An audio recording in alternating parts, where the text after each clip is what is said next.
ਵਰਿਆਮ ਸਿੰਘ ਸੰਧੂ ਦੀ ਪੁਸਤਕ ਤਿਲ ਫੁੱਲ ਤੇ ਹੋਰ ਕਹਾਣੀਆਂ ਦੀ ਕਹਾਣੀ ਹੈ 4 ਸਤਰਾਂ 4 ਅਥਰੂ।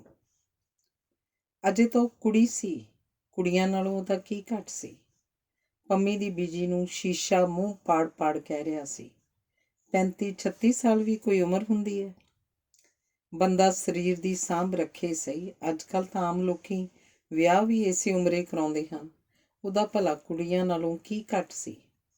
ਤੇ ਉਸ ਸ਼ੀਸ਼ਾ ਫੇਰ ਅੱਖਾਂ ਸਾਹਮਣੇ ਕਰ ਲਿਆ। ਉਹਦੇ ਮੋਟੇ ਮੋਟੇ ਨੈਣਾਂ ਨੂੰ ਅਜੇ ਨਰਗਸੀ ਅਖਵਾਉਣ ਦਾ ਹੱਕ ਸੀ। ਚਿਹਰੇ ਦੀ ਜਿਲਦ ਵਿੱਚ ਸੰਗਮਰਮਰੀ ਮੁਲਾਇਮਤਾ, ਉਹਦੇ ਸੂਹੇ ਹੋਠਾਂ 'ਚ ਗੁਲਾਬ ਪੱਤੀਆਂ ਜਿਹੀ ਕੋਮਲਤਾ ਸੀ, ਅਜੇ ਵੀ ਜਿਸ ਤੋਂ ਚੁੰਮਣ ਤਿਲਕ ਤਿਲਕ ਪੈ ਸਕਦੇ ਸਨ। ਉਹਦਾ ਧੁਰ ਅੰਦਰ ਮਹਿਕ ਉੱਠਿਆ। ਸ਼ੀਸ਼ਾ ਉਸ ਆਪਣੀਆਂ ਠੰਡੀਆਂ ਠੰਡੀਆਂ ਗੱਲਾਂ ਉੱਪਰ ਘੁੱਟ ਲਿਆ। ਕਿੰਨਾ ਚਿਰ ਉਹ ਇੰਝ ਬੈਠੀ ਸਾਹਮਣੇ ਕੰਧ ਨਾਲ ਟੰਗੇ ਸੁੰਦਰ ਮੁਟਿਆਰ ਦੇ ਕੈਲੰਡਰ ਵੱਲ ਵੇਂਦੀ ਰਹੀ, ਜਿਹਦਾ ਬਾਕੀ ਸਾਰਾ ਧੜ ਨਗਨ ਸੀ। ਪੰਮੀ ਦੀ ਬੀਜੀ ਨੂੰ ਸ਼ੀਸ਼ਾ ਸਿਰਹਾਣੇ ਰੱਖ ਦਿੱਤਾ। ਬਸ ਗੱਲ ਤਾਂ ਸਰੀਰ ਦੀ ਸਾਂਭ ਦੀ ਹੈ, ਉਹ ਸੋਚਦੀ। ਫਿਰ ਉਹਨੂੰ ਅਜਿਹੀਆਂ ਔਰਤਾਂ ਤੇ ਖਿਝ ਆਈ ਜਿਹੜੀਆਂ ਸਾਲ ਪਿੱਛੋਂ ਨਵਾਂ ਨਿਆਣਾ ਜੰਮ ਧਰਦੀਆਂ ਤੇ ਆਪਾ ਚੁੰਡਾ ਚੁੰਡਾ ਕੇ ਫੂਕ ਨਿਕਲੇ ਬਲੈਡਰ ਜਿਹੀਆਂ ਹੋ ਜਾਂਦੀਆਂ ਸਨ। ਸਰੀਰ ਦੀ ਸੰਧੂਰੀ ਆਪ ਗੁਆ ਬੈਠਦੀਆਂ ਸਨ। ਆਪਣੇ ਆਪ ਤੇ ਉਹ ਖੁਸ਼ ਸੀ। 18ਵੇਂ 'ਚ ਪੈਰ ਧਰਦੀ ਉਹਦੀ ਪੰਮੀ ਤੇ 4 ਸਾਲਾਂ ਦਾ ਨਿੱਕੂ ਬਸ ਉਹਦੀ ਜਾਇਦਾਦ ਸੀ। ਉਹ ਸੰਤੁਸ਼ਟ ਸੀ। ਪਰਿਵਾਰ ਨਿਯੋਜਨ ਵਾਲੇ ਵੀ ਤਾਂ ਠੀਕ ਕਹਿੰਦੇ ਸਨ। ਬਹੁਤੇ ਬੱਚਿਆਂ ਵਾਲੀ ਔਰਤ ਤਾਂ ਸਭ ਤੋਂ ਪਹਿਲਾਂ ਆਪਣਾ ਹੁਸਨ ਗੁਆ ਬੈਠਦੀ ਹੈ। ਹੁਸਨ ਜਿਹੜਾ ਔਰਤ ਦੀ ਸ਼ਾਨ ਹੁੰਦਾ, ਜਿਸ ਬਾਝੋਂ ਅੱਜ ਦੇ ਜਿਸਮ ਪੂਜ ਯੋਗ ਵਿੱਚ ਔਰਤ ਦੀ ਕੀਮਤ ਘਸਿਆ ਪੈਸਾ ਨਹੀਂ। ਤੇ ਬਹੁਤਿਆਂ ਬੱਚਿਆਂ ਨੂੰ ਨਾ ਚੰਗੀ ਵਿੱਦਿਆ ਕੋਈ ਦੇ ਸਕੇ, ਨਾ ਚੰਗਾ ਵਰ ਘਰ ਦੇ ਸਕੇ। ਵਰ ਘਰ ਉਹਨੂੰ ਆਪਣਾ ਹੀ ਖਿਆਲ ਆਇਆ। 6 ਭੈਣਾਂ ਉਹ ਆਪਣੇ ਪਿਤਾ ਦੀ ਸੰਤਾਨ ਸਨ ਤੇ ਬਹੁਤੀ ਸੰਤਾਨ ਕਰਕੇ ਘੱਟ ਦਾਜ ਦੇਣ ਕਰਕੇ ਉਹਦੇ ਪਿਤਾ ਨੂੰ ਉਹਦਾ ਵਿਆਹ ਪੰਮੀ ਦੇ ਪਿਤਾ ਨਾਲ, ਜਿਹੜਾ ਉਸ ਤੋਂ 12 ਸਾਲ ਵੱਡਾ ਸੀ, ਕਰਨਾ ਪਿਆ। ਤੇ ਜਿਹਦੇ ਸਾਥ ਵਿੱਚ ਉਹਨੇ ਹਮੇਸ਼ਾ ਉਸ ਔੜ ਮਾਰੀ ਧਰਤੀ ਵਾਂਗ ਆਪਣੇ ਆਪ ਨੂੰ ਸਮਝਿਆ, ਜਿਹਦੇ ਉੱਪਰ ਸਮੇਂ-ਸਮੇਂ ਵਰਖਾ ਦੇ ਛੜਾਕੇ ਤਾਂ ਪੈਂਦੇ ਰਹਿਣ, ਪਰ ਉਹਦੀ ਧੁਰ ਅੰਦਰਲੇ ਅਣੂਆਂ ਦੀ ਤੇਪ ਜਿਵੇਂ ਨਾ ਮਿਟੀ ਹੋਵੇ, ਖੁਸ਼ਕੀ ਜਿਵੇਂ ਤਰ ਨਾ ਹੋਈ ਹੋਵੇ, ਤੇ ਉਹ ਬਾਹਰੋਂ ਹੱਸਦੀ ਹੋਈ ਮਹਿਕਦੀ ਹੋਈ ਵੀ ਅੰਦਰੋਂ ਧੁਖਦੀ ਰਹੀ ਸੀ। ਕਿਸੇ ਨੇ ਆ ਕੇ ਉਹਦੇ ਨੈਣਾਂ ਨੂੰ ਮੱਖਣ ਜਿਹੀਆਂ ਕੂਲੀਆਂ ਤਲੀਆਂ ਹੇਠਾਂ ਲੁਕਾ ਲਿਆ। ਸ਼ਾਂਤਾ, ਉਹਨੇ ਉਂਗਲੀਆਂ ਨਾਲ ਅੱਖਾਂ ਉੱਪਰ ਦਿੱਤੇ ਹੱਥਾਂ ਨੂੰ ਪਲੋਸਿਆ। ਬੀਜੀ ਹੱਥ ਹਟਾ ਕੇ ਪੰਮੀ ਨੇ ਮਾਂ ਦੇ ਮੋਢੇ ਉੱਤੋਂ ਉਹਨੂੰ ਸਿਰ ਨਵਾ ਕੇ ਝਾਤ ਕੀਤੀ। ਸ਼ੁਦੈਣ ਨਾ ਹੋਵੇ। ਬੀਜੀ, ਪਿਤਾ ਜੀ ਦੀ ਕੋਈ ਚਿੱਠੀ ਆਈ? ਉਹਦੀ ਬੀਜੀ ਨੇ ਮੁਸਕਰਾ ਕੇ ਨਾਂ 'ਚ ਸਿਰ ਫੇਰ ਦਿੱਤਾ। ਦਿਲ ਉਹਦਾ ਕਹਿ ਰਿਹਾ ਸੀ, ਕੁੜੀ ਪਿਤਾ ਦੀ ਚਿੱਠੀ ਨਾਲੋਂ ਸੁਖਜੀਤ ਦੀ ਚਿੱਠੀ ਬਾਰੇ ਬਹੁਤਾ ਪੁੱਛ ਰਹੀ ਹੈ, ਜਿਹੜਾ ਅਜੇ ਪਰਸੋਂ 2 ਦਿਨ ਉਹਨਾਂ ਦੇ ਘਰ ਠਹਿਰ ਕੇ ਆਪਣੇ ਪਿੰਡ ਨੂੰ ਗਿਆ ਸੀ। ਸੁਖਜੀਤ ਬਾਰੇ ਖਿਆਲ ਆਉਂਦਿਆਂ ਹੀ ਉਹਦੇ ਸਰੀਰ ਨੂੰ ਇੱਕ ਝੁੰਝਣੀ ਜਿਹੀ ਆਈ। ਉਸ ਪੂਰੀ ਤਰ੍ਹਾਂ ਅੱਖਾਂ ਖੋਲ੍ਹ ਕੇ ਪੰਮੀ ਨੂੰ ਹੇਠੋਂ ਉੱਤੋਂ ਸੁੰਦਰ ਕੱਪੜਿਆਂ 'ਚ ਫੱਬੀ ਗੁੱਡੀ ਜਿਹੀ ਨੂੰ ਤੱਕਿਆ। ਪਿਤਾ ਜੀ, ਤੇਰੇ ਦੀ ਤਾਂ ਨਹੀਂ, ਸੁਖਜੀਤ ਦੀ ਚਿੱਠੀ ਸ਼ਾਇਦ ਅੱਜ ਆਵੇ। ਉਹਦੇ ਹੋਠਾਂ ਤੇ ਸ਼ਰਾਰਤ ਵੇਖ ਕੇ, ਜਾਓ ਪਰਾਂ, ਕੀ ਕਰਦੇ ਨੇ, ਕਹਿੰਦੀ ਪੰਮੀ ਅੱਖਾਂ ਤੇ ਹੱਥ ਰੱਖ ਕੇ ਦੂਜੇ ਕਮਰੇ ਵੱਲ ਨੱਠ ਗਈ।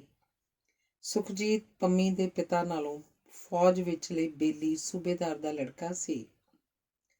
ਸੁਖਜੀਤ ਪੰਮੀ ਦੇ ਪਿਤਾ ਨਾਲ ਫੌਜ ਵਿਚਲੇ ਬੇਲੀ ਸੂਬੇਦਾਰ ਦਾ ਲੜਕਾ ਸੀ।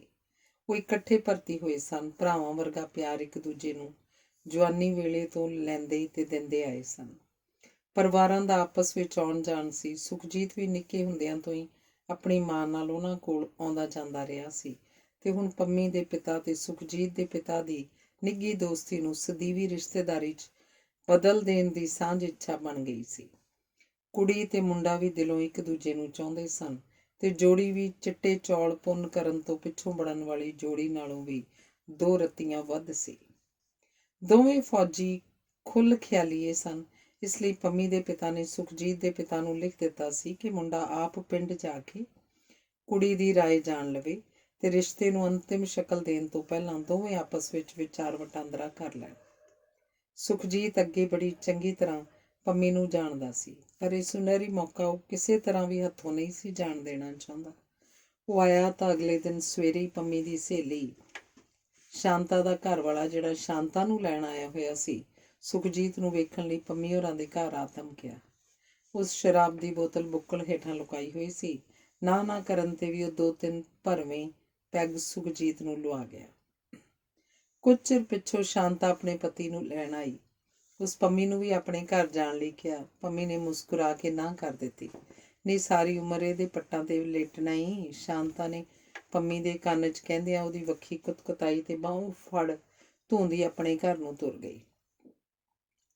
ਚਾਚੀ ਜੀ, ਪੰਮੀ ਆਊ 2-3 ਘੰਟਿਆਂ ਨੂੰ। ਮੈਂ 2 ਸੂਟ ਸਿਉਣੇ ਨੇ, ਇਹਦੀ ਮਦਦ ਨਾਲ ਕੰਮ ਛੇਤੀ ਹੋ ਜਾਊ। ਹਰਬੰਸ ਕੌਰ ਦੀ ਦੂਜੀ ਮਸ਼ੀਨ ਵੀ ਮੈਂ ਮੰਗ ਕੇ ਘਰ ਛੱਡ ਆਈ ਹਾਂ। ਇਹ ਇੱਕ ਬਣਾ ਦੂ, ਇੱਕ ਮੈਂ ਸੀ ਲੂੰ। ਸਵੇਰ ਤੋਂ ਹੀ ਉਸ ਦਿਨ ਆਕਾਸ਼ ਉੱਪਰ ਬੱਦਲ ਛਾਏ ਸਨ। ਕਿਣਮਿਣ ਹੋਣ ਲੱਗੀ। ਸੁਖਜੀਤ ਬੈਠਕ ਵਿੱਚ ਜਾ ਕੇ ਲੇਟ ਗਿਆ। ਮਿੱਠੇ ਮਿੱਠੇ ਨਸ਼ੇ 'ਚ ਉਹਦੀਆਂ ਅੱਖਾਂ ਮਿਚਦੀਆਂ ਜਾ ਰਹੀਆਂ ਸਨ। ਪੰਮੀ ਦੀ ਬੀਜੀ ਨਿੱਕੂ ਦਾ ਰਿਬਨ ਕਰਕੇ ਹਟੀ ਤਾਂ ਨਿੱਕੂ ਕਹਿਣ ਲੱਗਾ, ਮੈਂ ਵੀ ਥਾਂਤਾ ਭੈਣ ਘਰ ਤੱਲਿਆ। ਤੇ ਉਹ ਨਿੱਕੇ ਕਦਮੀ ਟੱਪਦਾ ਸ਼ਾਂਤਾ ਦੇ ਘਰ ਵੱਲ ਭੱਜ ਗਿਆ। ਹੋਰ ਕੋਈ ਕੰਮ ਨਾ ਹੋਣ ਕਰਕੇ ਪੰਮੀ ਦੀ ਬੀਜੀ ਸੁਖਜੀਤ ਦੀ ਬੈਠਕ ਵੱਲ ਤੁਰ ਪਈ। ਦਰਵਾਜ਼ੇ 'ਚ ਖੜੋ ਕੇ ਉਸ ਸੁਖਜੀਤ ਨੂੰ ਤੱਕਿਆ। ਮਿੱਠਾ ਮਿੱਠਾ ਪਿਆਰਾ ਪਿਆਰਾ ਗੱਭਰੂ ਸੀ ਉਹ। ਉਹਨੇ ਪੰਮੀ ਦੀ ਤੇ ਉਹਦੀ ਜੋੜੀ ਬਾਰੇ ਸੋਚਿਆ ਤਾਂ ਉਹਦਾ ਆਪਾ ਧੜਕ ਉੱਠਿਆ। ਇਹੋ ਜਿਹੇ ਹਾਣੀ ਸਾਥੀ ਇੱਕ ਦੂਜੇ ਨੂੰ ਮਿਲ ਜਾਣ ਤਾਂ ਸਵਰਗਾਂ ਨੂੰ ਕਿਸੇ ਅੱਗ ਲਾਉਣੀ। ਉਹਨੂੰ ਆਪਣੇ ਹਾਣ ਦਾ ਖਿਆਲ ਆਇਆ। ਉਹ ਤਾਂ ਅਜੇ ਕੁੜੀ ਸੀ। ਉਹਦਾ ਸੁਹੱਪਣ ਤੇ ਅਜੇ ਜਿਉਂ ਦਾ ਤਿਉਂ ਕਾਇਮ ਸੀ। ਉਹਦੀਆਂ ਜ਼ੁਲਫਾਂ ਵਿੱਚੋਂ ਤਾਂ ਅਜੇ ਸੁਹਾਗ ਰਾਤ ਦੀ ਮਹਿਕ ਆਉਂਦੀ ਪਈ ਸੀ ਤੇ ਉਹਦੇ ਸਾਥੀ ਦਾ ਸਿਰ ਧੌਲਿਆਂ ਨਾਲ ਚਿੱਟਾ ਹੋ ਚੱਲਿਆ ਸੀ। ਦਾੜੀ ਦੇ ਕਾਲੇ ਵਾਲਾਂ ਨਾਲੋਂ ਚਿੱਟਿਆਂ ਦੀ ਗਿਣਤੀ ਵੱਧਦੀ ਜਾ ਰਹੀ ਸੀ ਤੇ ਉਹ ਅਜੇ ਕੁੜੀ ਦੀ ਕੁੜੀ ਸੀ। ਉਹ ਅੱਗੇ ਵੱਧ ਕੇ ਸੁਖਜੀਤ ਦੇ ਪਲੰਗ ਦੇ ਕੋਲ ਜਾ ਖੜੋਤੀ। ਸੁਖਜੀਤ ਅੱਖਾਂ ਮੀਟੀ ਪਿਆ ਸੀ। ਚੁੱਪ ਦਾ ਚੁੱਪ, ਅਡੋਲ ਦਾ ਅਡੋਲ। ਸੋਹਣਾ ਸੁੰਦਰ ਸਰੀਰ, ਨਿੱਕੀ ਨਿੱਕੀ ਕੁੰਡਲ ਪਾਉਂਦੇ ਵਾਲਾਂ ਦੀ ਦਾੜੀ ਤੇ ਉੱਥੇ ਫੱਬਦੀਆਂ ਨਿੱਕੀਆਂ ਨਿੱਕੀਆਂ ਮੁੱਛਾਂ। ਹਾਏ ਜ਼ਿੰਦਗੀ ਹਾਣੀ ਨਾਲ, ਬਸ ਹੋਰ ਐਵੇਂ ਸੋਚਦਿਆਂ ਉਹਦੇ ਅੰਦਰੋਂ ਇੱਕ ਟੀਸ ਉੱਠੀ। ਉਹਦੀਆਂ ਲੱਤਾਂ 'ਚ ਕੰਬਣੀ ਜਿਹੀ ਛਿੜੀ।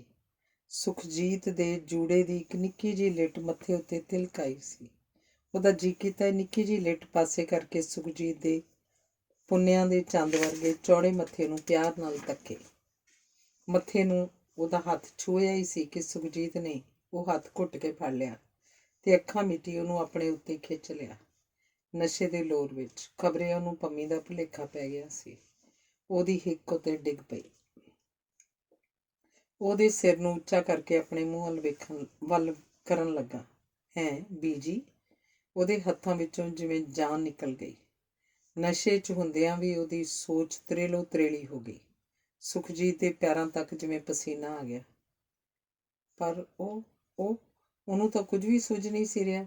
ਉਹ ਮਹਿਸੂਸ ਕਰ ਰਹੀ ਸੀ ਜਿਵੇਂ ਉਹ ਵਰੋਲੇ 'ਚ ਘਿਰ ਗਈ ਹੋਵੇ ਤੇ ਸੁੱਕੇ ਪੱਤੇ ਵਾਂਗ ਹਵਾ ਦੀ ਘੁੰਮਣ ਘੇਰੀ 'ਚ ਉਹ ਤਾਂ ਉੱਡੀ ਜਾ ਰਹੀ ਹੋਵੇ ਤੇ ਫਿਰ ਪਤਾ ਨਹੀਂ ਉਹਨੂੰ ਕੀ ਹੋ ਗਿਆ। ਇੰਨੇ ਚਿਰ ਦੀ ਜਿਵੇਂ ਉਹ ਭਬਾਕੇ ਨਾਲ ਮੱਚ ਉੱਠੀ ਹੋਵੇ ਤੇ ਉਸ ਵਾਹੋ ਦਾ ਸੁਖਜੀਤ ਨੂੰ ਚੁੰਮਣਾ ਸ਼ੁਰੂ ਕਰ ਦਿੱਤਾ ਤੇ ਫਿਰ ਉਹਦੇ ਲੱਕ ਦੁਆਲੇ ਸੁਖਜੀਤ ਦੀ ਬਾਂਹ ਟਿਕੀ। ਉਹਦੀ ਗਲਵੱਕੜੀ 'ਚ ਘੁੱਟੀ ਗਈ ਤੇ ਸੁਖਜੀਤ ਦਾ ਨਸ਼ਾ ਕਈ ਗੁਣਾ ਗੂੜਾ ਹੋ ਗਿਆ। ਤੁਸੀਂ ਕਿਹੜਾ ਕੁੜੀਆਂ ਨਾਲੋਂ ਘੱਟ ਹੋ? ਕੌਣ ਕਹਿ ਸਕਦਾ ਤੁਸੀਂ ਪੰਮੀ ਦੇ ਬੀਜੀ ਹੋ? ਤੁਸੀਂ ਤਾਂ ਉਹਦੀ ਭੈਣ ਲੱਗਦੇ ਹੋ। ਤੇ ਉਸੇ ਰਾਤ ਫਿਰ ਉਹ ਸੁਖਜੀਤ ਦੀ ਬੈਠਕ ਵਿੱਚ ਪੋਲੇ ਕਦਮੀ ਆ ਗਈ ਸੀ। ਅਗਲੇ ਦਿਨ ਸੁਖਜੀਤ ਨੇ ਚਲੇ ਜਾਣਾ ਸੀ, ਪਰ ਉਹਦੇ ਵਾਸਤੇ ਇੱਕ ਦਿਨ ਹੋਰ ਠਹਿਰ ਗਿਆ ਸੀ। ਪੰਮੀ ਦੀ ਬੀਜੀ ਖੁਸ਼ ਸੀ, ਅਤਿਅੰਤ ਖੁਸ਼ ਸੀ। ਅਗਲੇ ਮਹੀਨੇ ਪੰਮੀ ਦਾ ਸ਼ਗਨ ਲਾਉਣ ਬਾਰੇ ਉਸ ਸੁਖਜੀਤ ਨਾਲ ਗੱਲ ਕੀਤੀ ਤੇ ਆਪਣੇ ਪਤੀ ਨੂੰ ਇਸ ਬਾਰੇ ਚਿੱਠੀ ਲਿਖ ਦਿੱਤੀ ਸੀ। ਸੁਖਜੀਤ ਤੁਰਿਆ ਤਾਂ ਪੰਮੀ ਦਾ ਦਿਲ ਖੁਸ਼ੀ 'ਚ ਮਚਲ ਰਿਹਾ ਸੀ। ਪੰਮੀ ਦੀ ਬੀਜੀ ਮੁਸਕਰਾ ਕੇ ਸੁਖਜੀਤ ਨੂੰ ਪੱਕੀ ਕਰ ਰਹੀ ਸੀ। ਜਾਂਦਾ ਹੀ ਘਰਦਿਆਂ ਨਾਲ ਸਲਾਹ ਕਰਕੇ ਚਿੱਠੀ ਪਾ ਦੇਈ। ਅਗਲਾ ਮਹੀਨਾ ਠੀਕ ਹੈ, ਮੇਰੇ ਖਿਆਲ 'ਚ ਚੜ੍ਹਦੇ ਸਾਲ ਨੂੰ ਤੁਹਾਡਾ ਵਿਆਹ ਵੀ ਅਸੀਂ ਜ਼ਰੂਰ ਕਰ ਦੇਣਾ। ਤੇ ਸੁਖਜੀਤ ਖੁਸ਼ੀ ਖੁਸ਼ੀ ਛੇਤੀ ਚਿੱਠੀ ਪਾਉਣ ਦਾ ਇਕਰਾਰ ਕਰਕੇ ਚਲਾ ਗਿਆ ਸੀ। ਪੰਮੀ ਦੀ ਬੀਜੀ ਸੁਖਜੀਤ ਬਾਰੇ ਸੋਚੀ ਜਾ ਰਹੀ ਸੀ, ਪੰਮੀ ਬਾਰੇ ਸੋਚੀ ਜਾ ਰਹੀ ਸੀ ਤੇ ਉਸ ਫਿਰ ਸ਼ੀਸ਼ਾ ਆਪਣੇ ਹੱਥਾਂ 'ਚ ਫੜ ਲਿਆ। ਉਹ ਤਾਂ ਅਜੇ ਭਰ ਜਵਾਨ ਸੀ। ਕੁੜੀਆਂ ਨਾਲੋਂ ਭਲਾ ਉਹਦਾ ਕੀ ਘੱਟ ਸੀ। ਬਸ ਸਰੀਰ ਦੀ ਸਾਂਭ ਚਾਹੀਦੀ ਹੈ, ਉਹਦਾ ਆਪਣਾ ਆਪ ਹੱਸਦਾ ਹੋਇਆ ਕਹਿ ਰਿਹਾ ਸੀ। ਬਾਹਰਲਾ ਦਰਵਾਜ਼ਾ ਖੜਕਿਆ। ਪੰਮੀ ਬਾਹਰ ਨਿਕਲ ਕੇ ਦਰਵਾਜ਼ੇ ਵੱਲ ਵਧੀ। ਡਾਕੀਆ ਹੱਥ 'ਚ ਚਿੱਠੀ ਫੜੀ ਖੜਾ ਸੀ। ਪੰਮੀ ਨੇ ਉੱਡ ਕੇ ਚਿੱਠੀ ਉਹਦੇ ਹੱਥੋਂ ਫੜ ਲਈ। ਚਿੱਠੀ ਸੁਖਜੀਤ ਦੀ ਸੀ। ਉਹ ਬੀਜੀ ਨੂੰ ਦਿਖਾ ਕੇ ਚਿੱਠੀ ਹੱਥ 'ਚ ਲਾਉਂਦੀ ਮੁਸਕਰਾਉਂਦੀ ਹੋਈ ਦੂਸਰੇ ਕਮਰੇ ਨੂੰ ਦੌੜ ਗਈ। ਪੰਮੀ ਦੀ ਬੀਜੀ ਧੜਕਦੇ ਦਿਲ ਨਾਲ ਉੱਠੀ। ਉਹਦੇ ਪੈਰਾਂ 'ਚ ਜਵਾਨੀ ਜਿਹੀ ਤੇਜ਼ੀ ਸੀ। ਉਸ ਕਮਰੇ 'ਚ ਵੜਦਿਆਂ ਵੇਖਿਆ ਚਿੱਠੀ ਕੁੜੀ ਦੇ ਹੱਥਾਂ ਵਿੱਚ ਕੰਬ ਰਹੀ ਸੀ। ਉਹਦੀਆਂ ਅੱਖਾਂ ਵਿੱਚ ਮੋਤੀਆਂ ਜਿਹੇ ਅੱਥਰੂ ਕੰਬੀ ਜਾ ਰਹੇ ਸਨ ਤੇ ਫਿਰ ਉਹ ਹੰਝੂ ਪੰਮੀ ਦੀਆਂ ਗੁਲਾਬੀ ਗੱਲਾਂ 'ਤੇ ਤਿਲਕ ਆਏ। ਉਹਦੀ ਬੀਜੀ ਨੇ ਚਿੱਠੀ ਉਹਦੇ ਹੱਥਾਂ ਵਿੱਚੋਂ ਫੜ ਲਈ। ਕੇਵਲ 4 ਹੀ ਸਤਰਾਂ ਸਨ। ਕਿਸੇ ਨੂੰ ਕੋਈ ਸੰਬੋਧਨ ਨਹੀਂ ਸੀ ਕੀਤਾ ਹੋਇਆ। ਬਸ ਲਿਖਿਆ ਸੀ, ਆਪਣੇ ਘਰਦਿਆਂ ਦੇ, ਤੁਹਾਡੇ ਤੇ ਆਪਣੇ ਵੀ ਚਾਹੁਣ ਦੇ ਬਾਵਜੂਦ ਮੈਂ ਇਹ ਰਿਸ਼ਤਾ ਨਹੀਂ ਕਰਨਾ ਚਾਹੁੰਦਾ ਤੇ ਇਸ ਬਾਰੇ ਤੁਸੀਂ ਨਾ ਮੈਨੂੰ ਨਾ ਮੇਰੇ ਘਰਦਿਆਂ ਨੂੰ ਲਿਖਣਾ। ਬਸ।